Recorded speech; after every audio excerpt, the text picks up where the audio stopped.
So we'll continue from where we stopped from our last video. Now, the first thing I'm going to do now is to get rid of all the allowances on this pattern. So I'm going to be using my already drafted pattern for the skirt. So now I will take out all the allowances. You can see I have taken out that 1 inch I marked for my dart initially. The waistline, I'll place my tape and I'll measure 13 inches, which is going to be my butt line. Go ahead and measure yours to know what it is. And I'll also measure 16 inches, which will be my thigh length line. I'll go on to rule these lines and I'll measure it. So please, when you're working, make sure you're working at the side of your pattern, not the front, not the center front, but the side front. Okay, so I'll go ahead now and I'll flip this over to the side like so. You can see I have my hip line, my butt line, and my thigh line. So on my waistline, I came down by 2 inches. And on the hip line, I'll be coming out by 5.5 inches. You can go ahead and use 5 inches, but I used 5.5 inches. Now I'll go ahead and make a curve from these 2 inches I came down by. I will curve it to this 5.5 inch I came out by on the hip line, and I will just connect also into this thigh length. That's my 16 inches.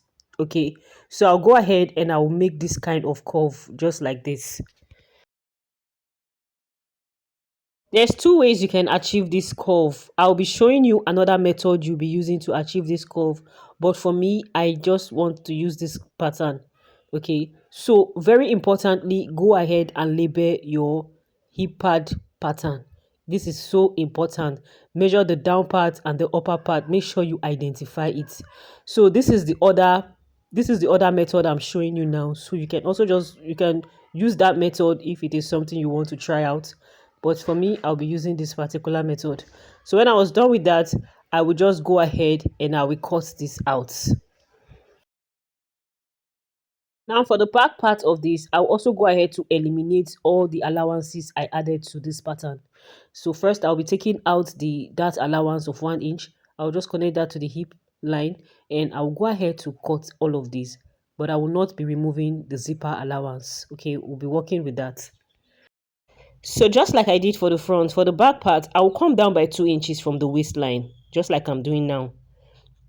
So I'm still going to place my tape on my waistline, and I will measure 13 inches for the under butt line and then 16 inches for my thigh. So to get this under butt line, what you need to do is to place your measurements on your waist and then measure where the end of your bum bum is. Okay, so that is how to get your under butt measurement.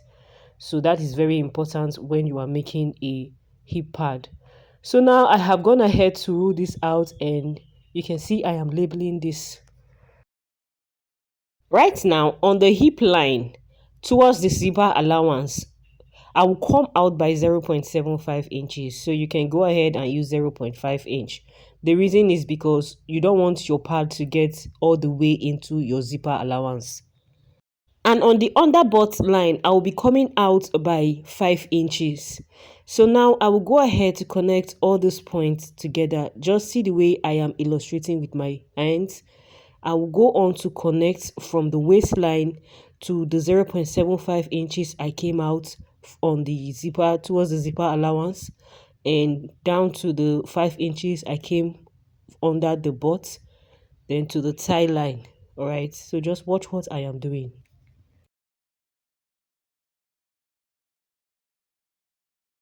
If you have watched up to this point and you're confused at any point, do let me know in the comment section and I'll be there to answer you. And please, if you haven't liked this video yet, please remember to do so. Just like this video. It helps the algorithm push this video to as many people that are interested in content like this. So you can see the way I am trying to carve out this pad. You can go ahead and just be creative at this point. So it actually took me a little bit of time, but I was able to come up with something really beautiful. And at the end of the day, I had a very perfect hip padding. And also in order to avoid confusion, all right, make sure you label the upper and the lower parts of your pads, right? Like the down part, identify it, and the lower and the upper part, identify it. The middle point, make sure you identify this so that you don't get confused when it is time for you to cut this out.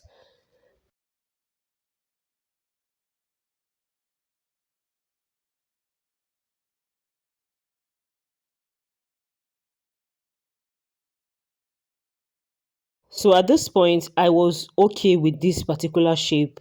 So when I was done, I went on to cut that out.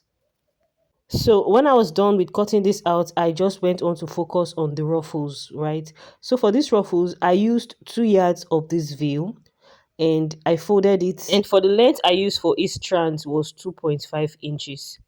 So I'll just go ahead and measure 2.5 inches all the way to the very end and I'll cut this out. When I was done cutting this out, this was what it gave me. You can see how it is. I'll take this over to my sewing machine right now and you can go ahead to cut to join this just like that. But I ended up not joining them together like that because it just was taking a lot of time. So I just went on to pleat, like I just pleated on it. Okay, I did not gather, it was pleating I did. We are going to come to that later. Right now what I want to do now is that I want to work on the main bodies of the skirts. So I went on to pin down the zipper side of this back lining. So I'll take this over to my machine now and I'm going to be sewing down the darts for the front and the back. And I will join the front and the back with the 1.5 inches seam allowance I gave it initially. All right. So now I want to go on to cut my pad. So please, when you are cutting your pad, it is very important for you to take notes because you may just end up having two sides facing one, the left side or the right side. So you want to be very, very careful. You can see the way I'm trying to be careful while I was cutting. So when you are cutting, you can even be placing on your body to be sure of the right part that is facing the left or the right. Okay, so also remember to make to label this out. It is very, very important that you label this out. So I am done cutting the front and now I'm cutting the front. I was done with the back.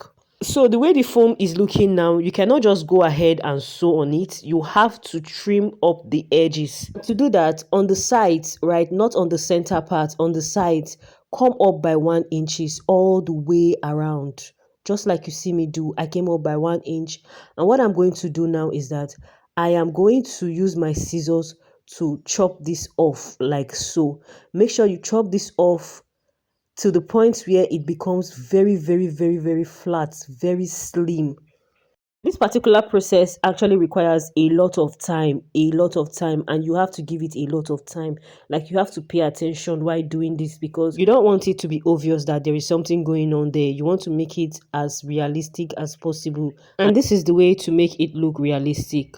So this is the way I'm going to do the whole of this other three parts, right? I'll go on and I will just trim it like so, just like you see me do. And right now I'll go ahead to use my hairstay to cover this up. It is very important you cover it up with your hairstay. If you skip this process, then your needle may just end up tearing up your foam with time and you don't want that to happen. So just make sure you iron up your hairstay on it. So now it is time for me to place the ruffles on my front skirt piece. And the first thing I'm going to do now is that I will come up by 2 inches. Remember, this skirt is going to be having a 2-inch folding. So the ruffles is going to be starting from that 2 inches, all right? So from this line I am marking. So I'm sorry these lines are not showing. The chalk is not showing, but just pay attention to what I am doing. Also, make sure you iron the midpoint of your skirts because we'll be working with this middle point, okay? Make sure you iron it to identify your middle point. Now, from my waistline, I'm going to come down by 10.5 inches and I'm going to roll this all the way.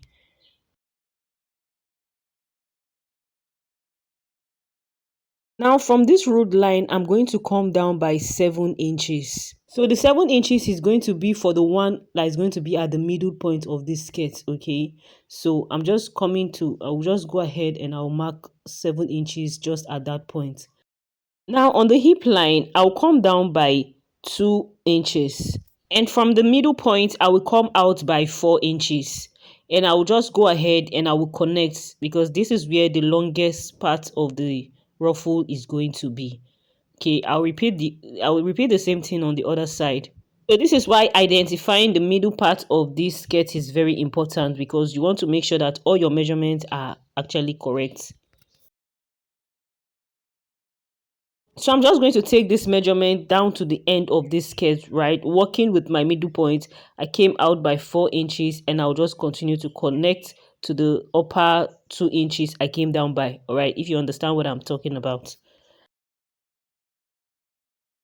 Now to get the third line, I will come down from this second line by 7 inches. Okay, just watch what I'm doing. I'll come down from the other side also by 7 inches. And I'll come out by 3 inches from that other point, all right?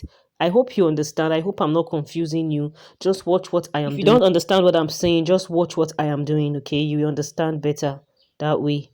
So, with that, that was how I achieved the ruffles on the skirt.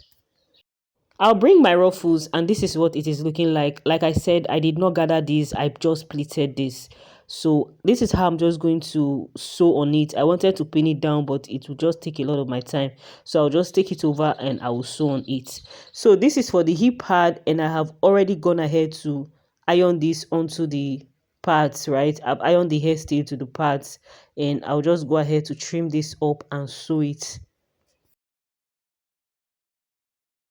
So I'll take this over, and this is how I'm just going to sew on it. I'll place the front part on this, and I'm just going to sew on this. Please, when you're sewing, also make sure that you place this on your body to know where the right part and where the left part is. Okay, make sure you do that. Make sure you don't make any mistake, because this thing can really be very confusing. So I am done at this point. I am done working on my lining, and I have also gone ahead to iron the seams open like so. And I went on to identify the hip line of on this lining piece. I already identified the hip line. So remember the 2 inches we came down when we were drafting this. So I came down by 2.5 inches, because this is already having a 0.5 inches allowance on the waistline, right? So I came down by 2.5 inches. And now this is the way I'm just going to place my hip parts, right? The front side should be facing the front of your of this lining. Go ahead to pin this down, and when you are doing, make sure you are smoothing the face of your lining, because you don't want this to be gathering inside. If you understand what I'm saying, make sure you smoothing it. As you are pinning down, you are smoothing it. I also forgot to mention something very important. Please make sure you iron your seams open on your lining. So I'll take this now over to my sewing machine, and I'm just going to be stitching all the way around. And also make sure you reconfirm that no part is folding inside the foam pad. So we are gradually coming towards the end of this video. Remember to like if you haven't done that already.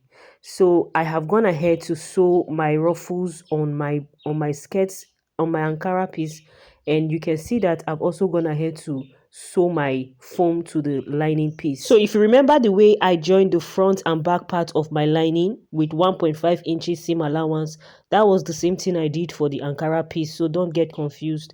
So now I will just come over and I will sew from the end of my skirt. Okay, I will just sew from the end of my skirt. I will sew my Ankara and my lining piece together like so. Okay, right sides facing each other, and I will just turn this over. So queens, I've gone ahead to turn this, and you can see that I have my 2 inches folding right this way, and you can see how neat this came out. So I also went on to turn inside out my lining, my where my zipper is going to be. So I went on to iron this properly also. Make sure you're working with your iron. Now what I want to do now is to determine how deep I want my slit to be for the back parts. And I went on to arrange this. Make sure you arrange this very well. So I came up by 19 inches. I used 19 inches for my slit.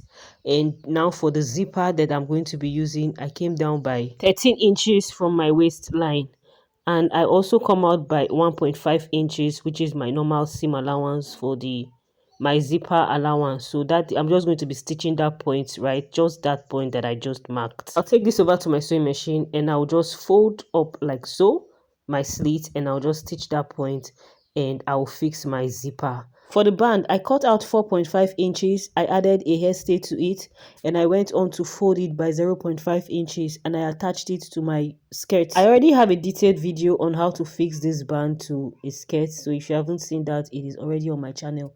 I went on to add my button to that, and with that you can see how my skirt came out. You can also see that the foam part did not go all the way into the zipper allowance. If you found this video helpful, let me know in the comment section. Ask your question if you have any, and if you haven't subscribed, please remember to do that. With that, we have come to the end of this tutorials. I'll see you all on my next video. Thanks for watching and bye.